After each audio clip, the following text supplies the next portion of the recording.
ao podcast Veiculando, o podcast da Doutor Monitora. E hoje nós temos um convidado muito especial. Ele é palestrante, mentor, escritor, professor, pai e há mais de 15 anos ajuda as pessoas a encontrar a sua melhor versão. E eu estou falando dele, o Dredd. Seja muito bem-vindo ao Veiculando. Muito bom dia, boa tarde, boa noite. É um prazer estar aqui com vocês e bora conversar. Eu quero que você comece contando um pouco sobre você, para quem não conhece. Eu conheço um pouco de você, mas eu quero conhecer mais. E quem tá assistindo também, que não conhece, quem que é o Dredd? Muito bem, sou o Dredd, sou pai do Joaquim, do Léo e da Maia. Sou o marido da Paula. É 3, né? 3 é bastante. Eu tenho 2, e então eu sei como é. A minha primeira formação é como professor de educação física. Eu sou formado há mais de 15 anos. E eu vim entendendo que aspectos físicos também partiam da mente, né? Por exemplo, uma pessoa que diz que não nasceu para fazer exercício físico, isso não tem a ver com o físico, né? Isso tem a ver com visão de mundo, com crenças. E aí eu tomei um interesse particular por isso, e até por ter muita dificuldade em me relacionar com pessoas, quando eu me tornei empresário, gerir pessoas, gerir sócios e gerir alunos foi um verdadeiro desafio. E aí eu entendi que eu precisava me conhecer um pouco melhor e desenvolver habilidades comportamentais. E aí eu comecei a fazer várias formações, inteligência emocional, terapia cognitivo-comportamental, logoterapia, e aí eu esbarrei na filosofia grega antiga, que é o berço de tudo. E aí eu comecei a aplicar aquilo na minha vida e eu tive muitas mudanças positivas em relação ao meu relacionamento com as pessoas, como eu enxergava a minha vida, e aí eu entendi que essa era a minha missão, que dali para frente eu precisava passar essa mensagem adiante e desenvolver uma forma de ajudar as pessoas a aplicarem o estoicismo na própria vida. Então o Dredd é uma pessoa curiosa, o Dredd é uma pessoa estudiosa e uma pessoa que entendeu que a missão de vida é treinar e desenvolver pessoas. E aí eu uso vários repertórios e ferramentas para conseguir atingir esse objetivo. Entendi. Então, pelo que eu entendi, você passou por você nem sempre foi esse Dredd que eu tô conversando aqui agora, é isso? Nem sempre. Nem a maior sempre. parte do tempo eu não fui. Tá. e eu queria que você explicasse em que momento, assim, da sua vida, que você já falou um pouco que foi no momento que você estava empreendendo, mas onde que foi, assim, o momento que você virou a chave e falou, epa, tô causando algum desconforto, alguma coisa? Em que momento ele teve uma situação, uma história, alguma coisa ali que você falou, opa? Teve. Eu era personal trainer em São Paulo, então eu tinha uma cartela de clientes, eu era muito bem estabelecido como personal trainer, só que eu tinha aquele sonho de ter o meu negócio próprio, sabe? Uhum.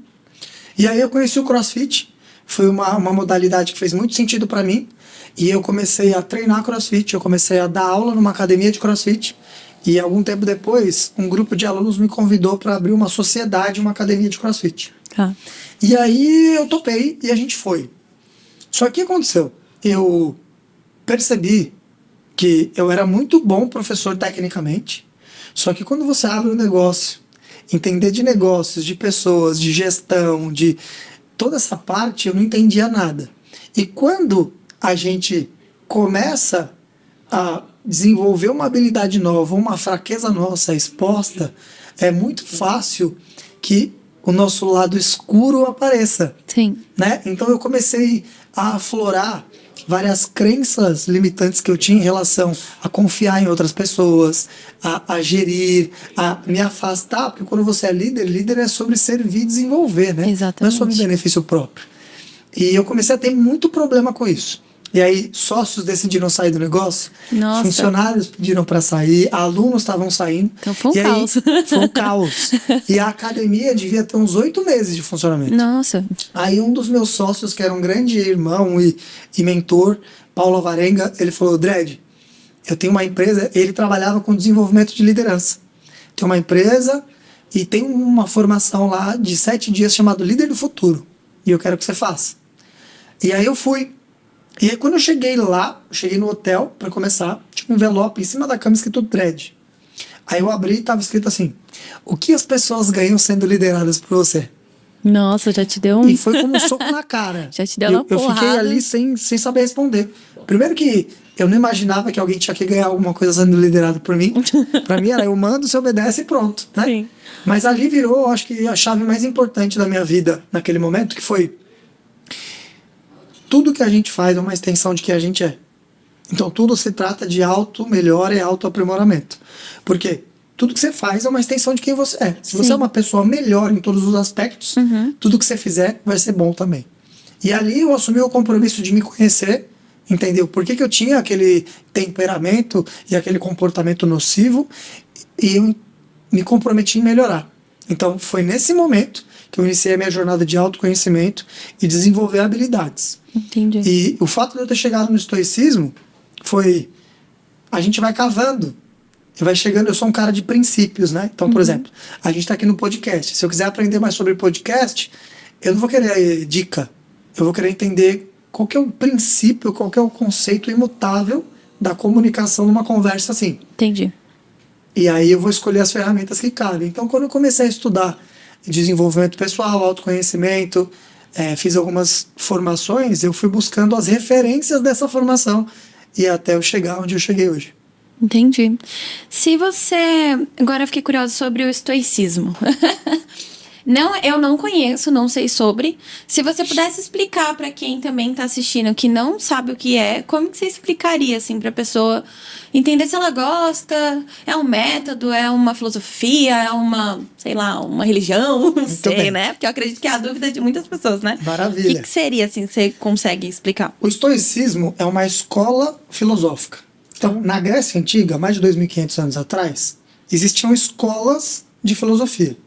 É como, imagina que a gente ensina inglês, tá? Você tem uma escola de inglês, eu tenho uma escola de inglês, a pessoa que está nos vendo aqui tem uma escola de inglês, tá? E cada um de nós tem a sua forma de enxergar o inglês e de ensinar o inglês. Então são escolas diferentes. Entendi. Assim era a filosofia. E a filosofia, diferente da vida moderna, ela era mais direcionada sobre formação de caráter, virtudes e valores, porque na Grécia Antiga tinha um sistema de formação do ser humano chamado paideia. Paideia não é só o aspecto pedagógico de ensino. Paideia pensa mais na formação integral. Então viu o ser humano como uma obra de arte e tudo que eu precisaria desenvolver para atingir essa obra de arte. Então eram as virtudes, valores, desenvolver o potencial atlético, cognitivo, os relacionamentos. E a filosofia entrava aí para a formação de virtudes, a capacidade racional e de relacionamento com os outros. Entendi. Tá? Dentro dessas escolas, tinham várias, o estoicismo era uma escola que ele se inclinava mais para os aspectos morais e para os aspectos práticos. Como, por exemplo, hoje em dia o que a gente tem de filosofia? A gente lembra logo do aspecto acadêmico, da faculdade de filosofia, e professores de filosofia. Sim. Só que o estoicismo, ele enxergava a filosofia como um código de conduta para eu ser um ser humano melhor, para eu viver a minha vida sem preocupações e sendo a minha melhor versão. Então o estoicismo, ele compilou um conjunto de princípios de como é que eu posso me tornar minha melhor versão, aflorar o que tem de melhor dentro de mim para o mundo e ao mesmo tempo não ser perturbado pelas coisas externas. Entendi. E o que me chamou a atenção no estoicismo é que o estoicismo é sobre treino, é sobre prática. Não é sobre conhecimento, não é sobre frases de efeito, é sobre... Até uma das falas de Marco Aurélio, que é um dos grandes nomes do estoicismo, ele diz: não perca tempo falando o que um homem bom faria, seja um. Então é sobre colocar em prática. E aí, o estoicismo, ele serviu como berço para o crescimento e a construção de várias religiões. Como, por exemplo, no cristianismo, tem uma ideia das virtudes, né? Que fala sobre temperança, sobre justiça, Sim. sobre coragem. E isso foi extraído do estoicismo, que foi extraído dos pensamentos de Platão.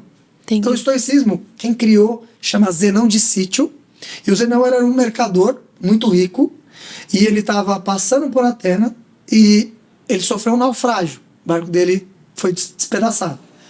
E aí ele ficou sem dinheiro, sem rumo, e aí ele parou lá em Atena, e quando ele desembarcou, ele se deu de frente com uma biblioteca. Aí ele entrou na biblioteca e ele viu uma pessoa falando alguma coisa, recitando alguma coisa. E ele chamou a atenção daquilo e ele foi perguntar para aquele cara o que era aquilo. E ele falou que era filosofia, e ele perguntou com quem ele podia aprender. Então, o fundador do estoicismo, ele bebeu em várias escolas, em várias fontes, e ele compilou isso com a forma com que ele enxergava o mundo. Entendi. Então, tinha alguns que eram extremos demais, que você deveria abrir 100% mão dos bens materiais. Outros era só focado na construção da erudição e na sua capacidade de comunicação. E para o estoicismo, é sobre como eu vivo melhor. E tem esse nome de estoicismo porque eles se encontravam para conversar e discutir num lugar chamado estoa, que era um pórtico, tipo uma galeria. Legal. E aí estoicismo vem de estoa, de se encontrar nessa estoa. Então, de uma forma prática, o estoicismo ele é um conjunto de princípios e exercícios práticos para ajudar a gente a viver melhor, uma espécie de um código de conduta de como eu lido com a vida, com sabedoria e experimento paz, força e clareza de pensamento independente do que está acontecendo fora de mim. Entendi. Com esses princípios, você juntou com alguma coisa de jeito, do seu jeito, das coisas que você já conhecia e transformou um método seu? Ou você segue só esses princípios? Ou você fez uma junção aí de duas... esse é meu jeito dread, misturou com... E aí criou um método seu. É seu método ou você usa um que já existia? Excelente pergunta. Eu criei um método, porque... Qual que é o problema que eu enfrentei quando eu comecei a estudar estoicismo? Eu estudo estoicismo de forma profunda e diária há 10 anos. Entendi. E qual que é o problema que eu enfrentei? Primeiro, quando a gente pesquisa na internet estoicismo, você vai achar alguns dos livros clássicos. Você vai achar alguns livros do Sêneca, Marco Aurélio e Epíteto, que são os mais famosos, né? O estoicismo teve muito material produzido, mas tudo foi perdido ao longo do tempo. Então o que a gente tem de material são desses. Caramba. Só que qual que é o primeiro problema que a gente enfrenta? Nenhum desses livros foram feitos para ser livros. Os livros de Sêneca, ele tem uma forma de escrita que chama consolações, que na verdade são cartas que ele escrevia para amigos e familiares. Então imagina que você está com um problema, ansiedade, e não tem WhatsApp, tá bom? Tá. E aí você me escreve uma carta falando sobre o que você está enfrentando. E aí eu sou Sêneca, eu vou te responder com uma espécie de uma indicação, uma espécie de um receituário de como lidar com isso. O Sêneca é o que tinha mais perto de um psicólogo do estoicismo, de terapia do estoicismo. Então ele explicava o problema e dava um direcionamento para lidar com aquilo. Sim. Então são cartas que foram compiladas e transformadas em livros em vários volumes. Entendi. A gente tem Epíteto, que tem 2 livros, que foi compilado por um aluno dele. Nossa. De aulas. Então imagina que alguém está assistindo esse podcast e começa a transcrever o que a gente está falando aqui. Isso foi transformado em livro. E Marco Aurélio, seu livro chamado Meditações, é um diário pessoal, Legal. onde ele fazia anotações para ele mesmo, para ele se lembrar e se corrigir ao longo do tempo. Então qual que é o primeiro problema que a gente tem? Sem entender esse contexto, a gente não consegue entender direito de onde eles estavam falando. Sim. Porque isso não foi feito para ser lido e visto por muitas pessoas. Entendi. E nem foi um texto construído para ser um livro. Tá. E aí é que as pessoas não conseguem aplicar o estoicismo. Entendi. Aí a gente dá um salto para os estoicos modernos. Tem algumas pessoas que escrevem hoje sobre o estoicismo. Um nome famoso é o Ryan Holiday, que é um americano, e que ele começou a compartilhar com o mundo a sabedoria do estoicismo. Só que qual que é o problema? É uma escrita de mais de 2.500 anos. Caramba. E grande parte da tradução não tem palavras que signifiquem a mesma coisa. É próximo. E dependendo da tradução que eu escolho, eu desvirtuo toda a ideia daquele texto. Entendi. Então, a gente tem pessoas modernas que tentam traduzir o que os estoicos falavam. A gente tem essa dificuldade do material não ter sido feito para ser didático. E eu, na minha humilde insignificância, eu entro aqui como alguém que conseguiu entender isso e criei uma forma de juntar essas duas coisas para aplicar na minha vida. Entendi. E para aplicar na minha vida, eu precisei criar um sistema. E esse sistema funcionou. E eu comecei a aplicar em algumas pessoas e começou a funcionar. E eu chamo esse sistema de cidadela interior.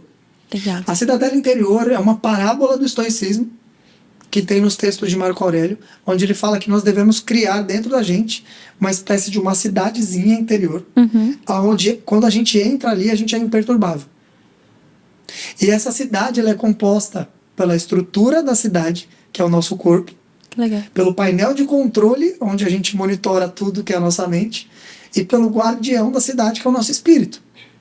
Então, o meu método é de alinhar corpo, mente e espírito, e a gente construir o que eu chamo de verdadeiro sucesso. A gente entende como sucesso construção de dinheiro, Sim. status e poder. É verdade. Mas isso é o caminho para alguma coisa. Você me permite fazer uma pergunta? Sim. Por que você faz dinheiro? Qual que é o objetivo de fazer dinheiro? Eu, particularmente, Você. É. Sei, talvez ser rica, comprar coisas. Por que você quer ser rica? Ah, sei lá, acho que dá uma satisfação, né? Sei, tô respondendo meio que no susto, É isso, mas acho isso que não tá combinado, isso que é legal. É isso, olha só. Acho que é isso. Você disse se sentir algum tipo de satisfação. É. Então percebe que o seu objetivo não é ser rica. É sentir um tipo de satisfação e você Sim. acredita que ser rica pode ser um veículo para isso. Sim. Construir coisas, geralmente. Então todo ser humano persegue 3 coisas. Paz de espírito, felicidade e propósito. E a gente tenta achar formas de chegar nisso. Alguns acham que se tornar milionário é o caminho, outros acham que morar no interior é o caminho, outros acham que achar uma profissão que ele queira trabalhar, independente do quanto ele vai ganhar, é o caminho. Mas todo mundo quer desaguar nessas coisas. Sim. E o ser humano moderno, ele confundiu o veículo com o destino. Aí eu começo a achar que sucesso é ganhar dinheiro.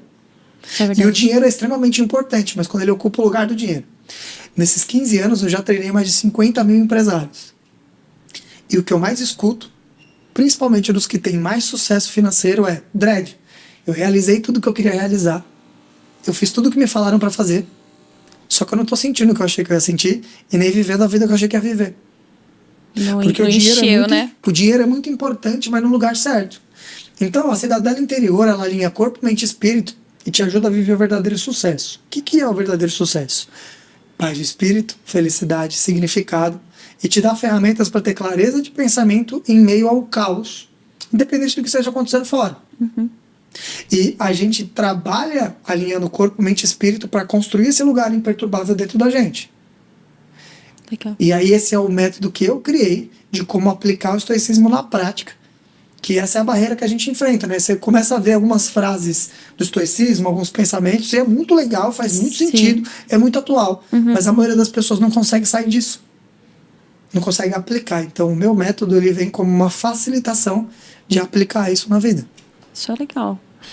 Vi que você falou sobre empresários, né? Eu vi também que você trabalha muito com esse público agora, né? Inclusive, você veio na Doutor Monitora para ajudar, né, os prestadores a criar isso também, né? Que momento que você viu que esse público era o público que você queria trabalhar? É o único público que você trabalha ou não? Você trabalha com outro público? Foi essa experiência que você teve sobre ser empresário que te levou a isso? Como que foi, assim, eu quero desenvolver empresários. Eu acho que a sua comunicação é bem forte, assim, até nas redes sociais, né? De tipo, quero desenvolver o empresário ali para que ele siga um método e consiga alcançar as coisas da forma certa, né? O que aconteceu aí que te levou a isso? A minha comunicação é prioritariamente para empresários. Tá. Né? Por quê? É o público que eu mais atendo hoje. É o público que eu talvez conheça melhor as dores. Sim. Porque eu também sou empresário. Sim. E eu entendo que é um público que já sanou alguns dos mitos maiores na vida, que é: eu preciso juntar o máximo de dinheiro possível. E algumas dessas pessoas já entenderam que não é bem assim. Né? Que felicidade não... O dinheiro, quando você está numa situação precária, Sim. já tem vários estudos que comprovam que dinheiro traz felicidade nessas situações. Agora, quando você tem o essencial para viver, quando você vive bem, dinheiro não é a resposta para a felicidade. Verdade. Entende? Isso não sou eu que estou falando, é a ciência que empurra para isso. Eu tenho clientes que não são empresários, que se conectam com a mensagem, mas prioritariamente eu atendo esse público, que é o público que mais está pronto para receber isso. Sim. Né? Que é o mais que eu frequento, mas está pronto. Mas a minha missão, a minha meta, eu vou compartilhar isso em primeira mão, hein? Epa! É nos Adoro coisas em próximos 5 primeira mão. anos, Que legal. tornar a Cidadela Interior uma das principais métricas dos empresários, das empresas, dos colaboradores, Que legal. de todo mundo que busca esse verdadeiro sucesso com equilíbrio. Que legal. Então eu estou trabalhando incansavelmente para... Toda empresa tem várias métricas importantes, né? Sim. Para colocar a Cidadela Interior, essa construção, esse alinhamento desse lugar imperturbável como uma das métricas. Beleza, a gente está faturando mais, a satisfação dos clientes está boa, a satisfação dos funcionários está boa. E ó, a galera está construindo a Cidadela Interior, eles estão mais conectados, corpo, mente, espírito, eles não estão se abalando com as coisas, eles estão em paz, eles estão produzindo feliz, beleza? Sim. Essa é mais uma métrica importante. Que legal. Então esse é o meu grande objetivo para os próximos 5 anos. Era uma das minhas perguntas pra você. Eu ia perguntar o que você tá planejando pro futuro. Eu sempre pergunto aqui o que tá pensando. Bom, você já em primeira mão, adorei. Check. Primeira mão, eu não falei isso em nenhum outro lugar. Eu gostei porque tá aqui. Em uma das minhas meditações, reflexões, isso me veio como uma missão, sabe? Que legal. E eu quero, nos próximos 5 anos, colocar a Cidadela Interior como uma das métricas importantes. Que legal. Eu comentei aqui que eu vi você um pouco nas redes sociais. E como que é pra você se adaptar assim? Porque você tá ali também, você produz conteúdo, né? E a gente sabe que hoje as redes sociais, ela tem um limite ali, né, também, que hoje consome um pouco das pessoas. Traz isso que você falou ali no começo. As pessoas mostram muito esse mundo de que dinheiro vai trazer, né, ali nas redes sociais.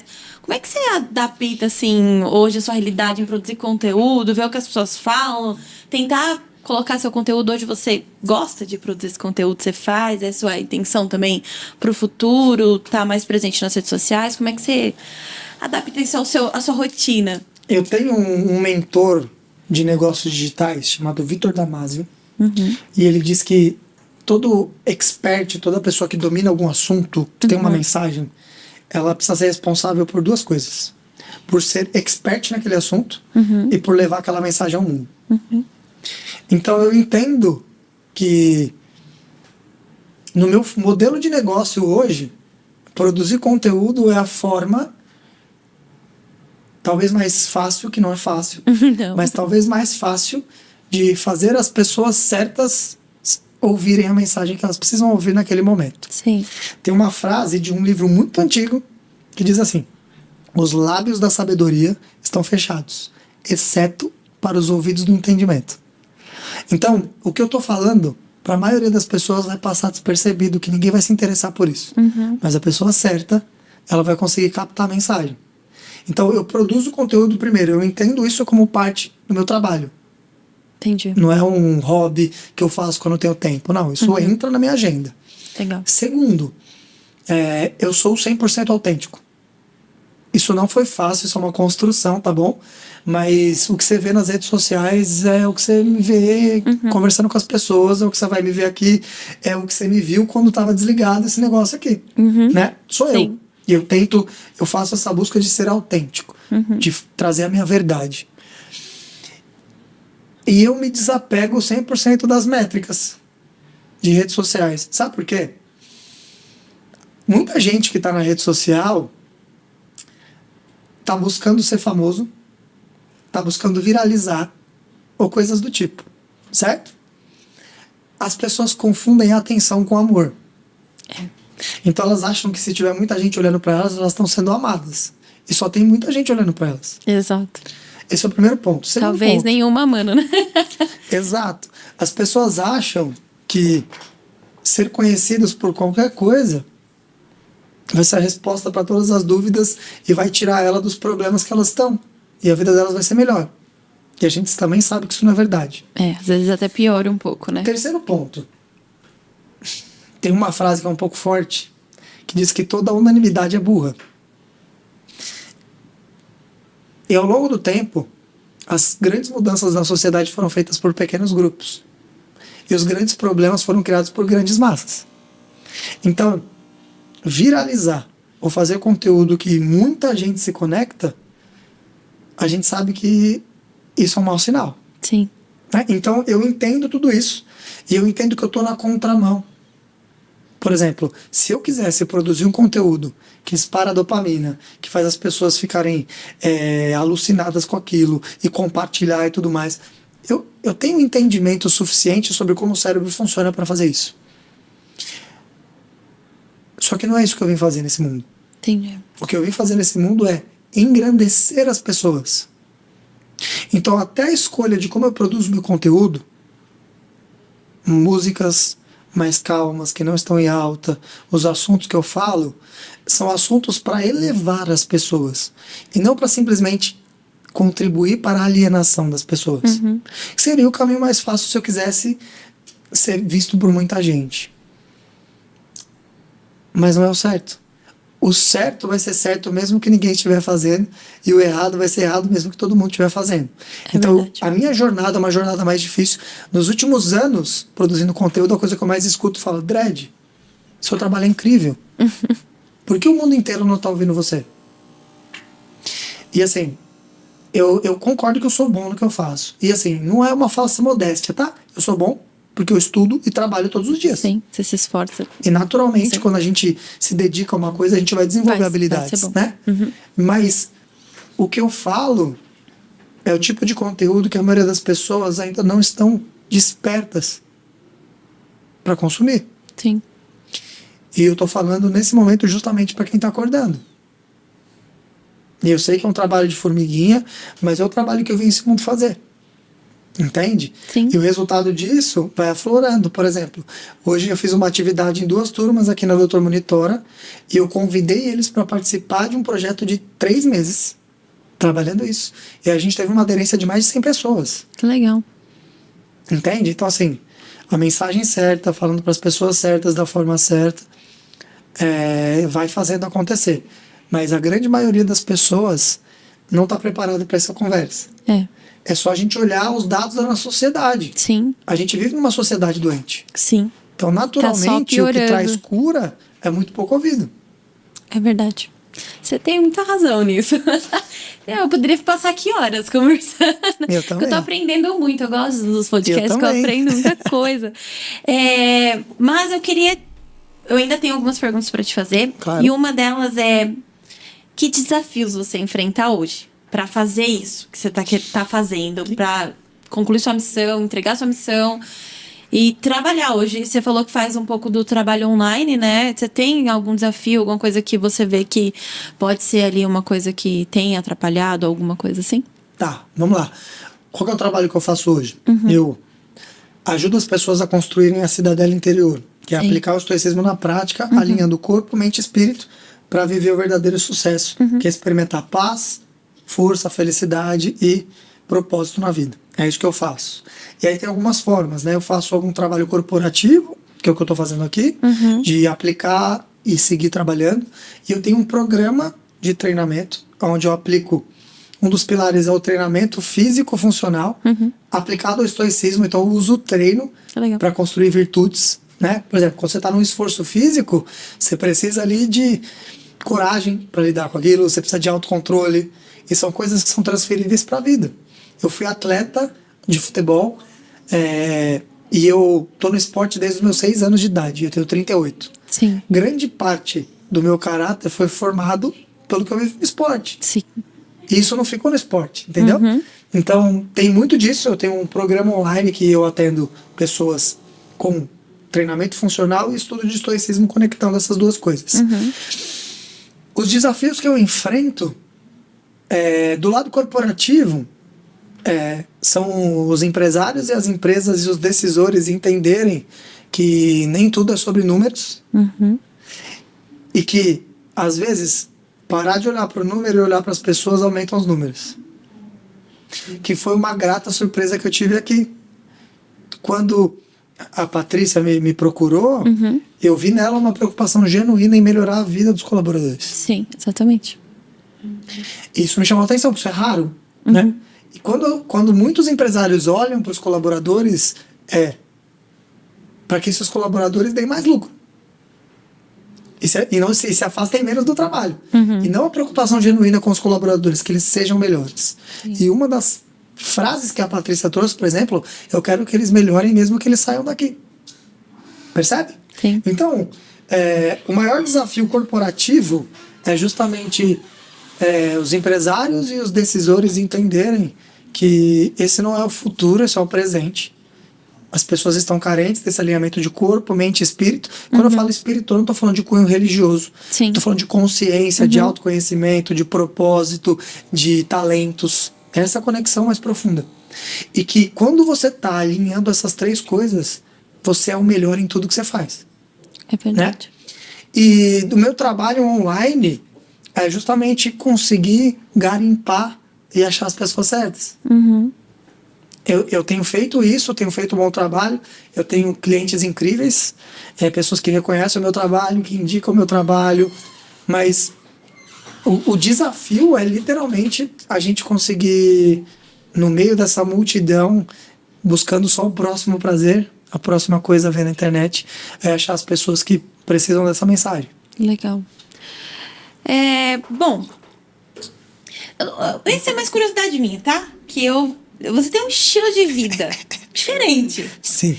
E eu vi nas suas redes sociais que você ficou 3 dias sem comer. Foi. Eu fiquei tipo, como assim? Porque é uma coisa difícil. Eu vi até que no seu depoimento ali você falou que foi uma coisa mais difícil porque você já tinha ficado 1 dia sem comer. Assim, eu não sei. É um estilo assim que você aprendeu com as técnicas? Ou era uma coisa que você já tinha antes, você foi aprendendo? Se eu quisesse ter um estilo de vida assim, o que é? Como que foi que chegou esse estilo de vida pra você? Você era assim antes? Porque você é formado em educação física, então eu conheço o pessoal de educação. Eu sou formada em educação física também. Eu tô sabendo disso agora, hein? Eu sou formada em educação física, mas eu nunca trabalhei assim, né, na área. Mas a gente conhece que nem é todo mundo que escolhe fazer educação física. Geralmente quem escolhe fazer educação física tem já um estilo diferente de vida. Sim. Veio desse seu estilo antes, é agora? Tá, vamos lá. O treino, o exercício físico, para mim, hoje tem uma perspectiva diferente do que quando eu era professor de educação física. Sim. Apenas. E esse apenas não é pejorativo, tá?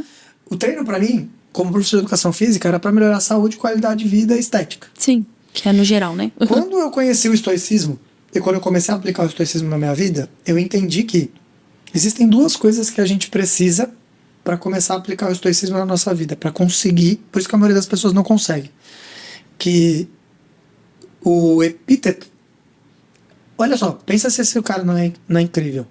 Epíteto não é um nome, significa adquirido. O cara foi metade da vida dele escravo. Caramba. Depois que ele foi liberto, ele estudou filosofia e ele se tornou professor de filosofia e ele ensinava sobre liberdade e felicidade. Imagina você sendo escravo metade da sua vida e falando sobre felicidade e liberdade. É no mínimo incrível, né? Sim. E ele é um cara que ele falava sobre a base do treinamento para um aspirante a estoico, chama terapia das paixões. Paixão tem um significado diferente do que tem pra gente. Paixão vem de patos, patos vem de patologia. Então seria treinamento para acabar com as doenças emocionais. Legal. E as doenças emocionais estão relacionadas a desejos e repulsas. Então eu preciso me doutrinar para desejar menos coisas e menos as coisas, e para odiar menos coisas e menos as coisas. Que essa é a origem do nosso sofrimento. Quando eu comecei a aplicar o estoicismo, o treino para mim entrou como uma ferramenta de terapia das paixões. Que legal. Eu treino para desejar menos coisas. Então, quando eu estou no meio do treino, eu desejo que acabe, né? E eu treino para desejar menos isso, para aceitar aquela situação. Sim. E também treino para odiar menos as coisas. Então, grande parte das coisas que eu faço, e assim, talvez você não tenha falado porque você ficou com vergonha, mas as pessoas me chamam de maluco mesmo. E você pode me chamar de maluco, não, tá tudo bem. Não, te acho maluco, não. Mas, se você é maluco, tô indo nessa onda. Tem algumas coisas que eu faço, e assim, eu não estou indicando que você faça o que eu faço, tá bom? Até claro. Porque se você não tem um nível de conhecimento e aprendizado, não faz. Procure alguém que saiba o que está fazendo, pelo menos, tá? Sim. Qualquer coisa aqui, beleza? Vamos lá. E eu entendi que trabalhar em gerenciar desejos e repulsas é a base para me tornar livre. As pessoas acham que ter liberdade é fazer tudo o que elas querem, né? Só que isso não é liberdade, isso é ser escravo dos desejos. Ter liberdade é, eu posso fazer uma coisa, eu posso, mas eu escolho não fazer. E eu posso não fazer, mas eu escolho fazer. Entendi. As pessoas romantizam isso, por exemplo. Eu não lembro a última vez que eu treinei, eu treino todo dia. Eu não lembro a última vez que eu quis treinar. Porque isso não depende do meu humor. Então, eu faço várias coisas, por exemplo, o jejum é um treinamento de doutrinação de desejos e repulsas. Eu faço jejum intermitente todos os dias há muito tempo, porque o meu organismo funciona muito bem assim. Legal. Tá? Eu já fiz alguns de 24 horas, mas várias culturas antigas usam muito o jejum para esse desenvolvimento espiritual de autoconhecimento. E eu quis testar. E aí eu fiz um jejum de 3 dias. Tomando água e tudo mais. Sim, se hidratando. Foi uma experiência difícil, mas não foi um autoflagelo. Foi um Sim. treinamento. Eu estava no controle. E foi uma experiência de autoconhecimento. De entender que várias coisas, como por exemplo, várias vezes a gente come porque a gente está entediado, não porque a gente está com fome. Sim. Foi um mínimo de restrição é necessário para a gente valorizar as coisas. Uhum. A comida, quando você tem fome, ela tem outro gosto. É verdade. A bebida, quando você tem Nossa. sede, tem outro gosto. É outra coisa. Então, como a gente está comendo e bebendo o tempo inteiro, a gente sequer nem agradece por ter uma comida no prato. Eu comentei isso esses dias com o pessoal. Não sei onde foi. Eu como muito rápido. Eu como assim muito rápido. E é uma coisa que eu tô tentando todos os dias mudar, porque foi de um hábito que eu tinha no trabalho, assim, um trabalho lá no começo, quando eu tava na época da faculdade, eu tinha 15 minutos pra comer. Sei, eu passei por isso também. Eu era assim. Mas sabe a primeira coisa que aconteceu quando eu quebrei esse jejum? A primeira coisa que eu comi foi melancia. Foi a melhor melancia da minha vida. Melancia.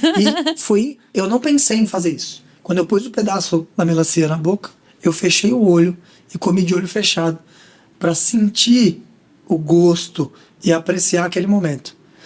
Então várias dessas fichas caíram. Outras coisas que eu faço diferente.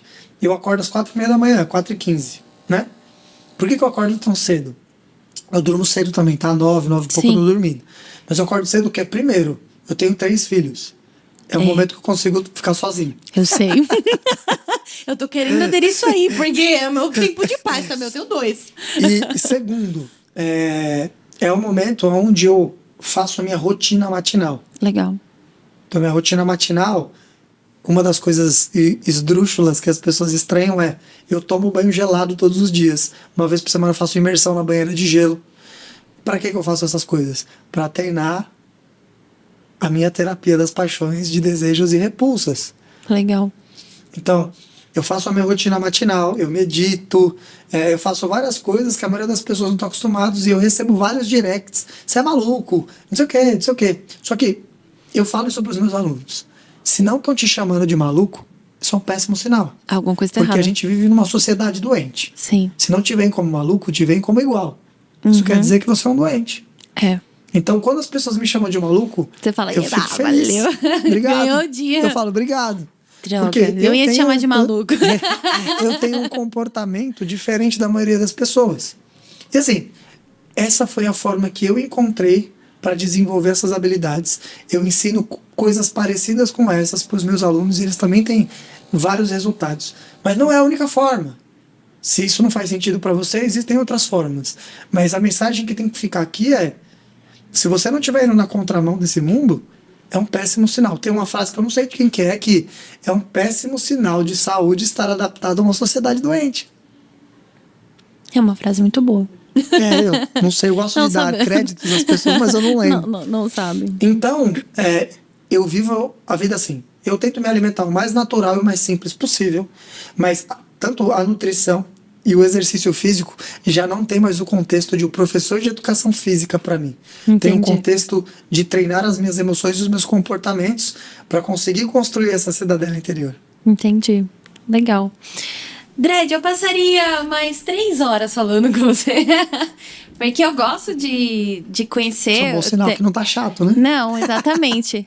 Mas, para finalizar, Eu queria muito que você pudesse falar para quem tá assistindo e que se identificou com o que você tá dizendo, sobre tudo que você falou até agora, e que ela precisa disso aqui para começar, alguma coisinha. O que você falaria para essa pessoa? Por onde que ela poderia começar? O que você diria para ela? É isso aí. Bom, eu acho que o ponto mais importante para você começar alguma coisa é começar. É dar o primeiro passo com aquilo que tem as suas condições. Por exemplo, vamos supor que você seja sedentário e você quer começar a se mexer. O primeiro passo é você se mexer de alguma forma, dar uma volta no quarteirão, faz alguns agachamentos por dia. Se colocar em movimento, vai abrir portas na sua vida que estavam fechadas enquanto você estava parado. Então o primeiro passo é fazer alguma coisa, qualquer coisa. Beleza? Segundo passo, a forma que eu posso te ajudar nas minhas redes sociais, Instagram, YouTube, tem muito conteúdo já produzido sobre como construir a sua cidadela interior, sobre o estoicismo, sobre como colocar essas coisas em prática. E terceiro ponto, se você entender que talvez você queira minha ajuda, você pode me mandar uma mensagem, entender melhor sobre o que eu faço. Mas a hierarquia é essa. Comece a fazer alguma coisa. Esse é o primeiro passo. Movimento gera movimento. Então, se eu começo a fazer alguma coisa, hoje eu vou tirar o açúcar de uma refeição, eu vou dar uma volta no quarteirão, isso vai te abrindo outras coisas e você vai começar a desenvolver. Tem gente que fica esperando o melhor momento para fazer as coisas, como se isso existisse, e o tempo está passando do mesmo jeito. Então, acesse as minhas redes sociais, se você quer saber mais sobre esse tipo de conteúdo, tem muito conteúdo gratuito lá, e caso seja o seu momento, talvez você possa fazer parte de algum dos meus programas também, se fizer sentido para você.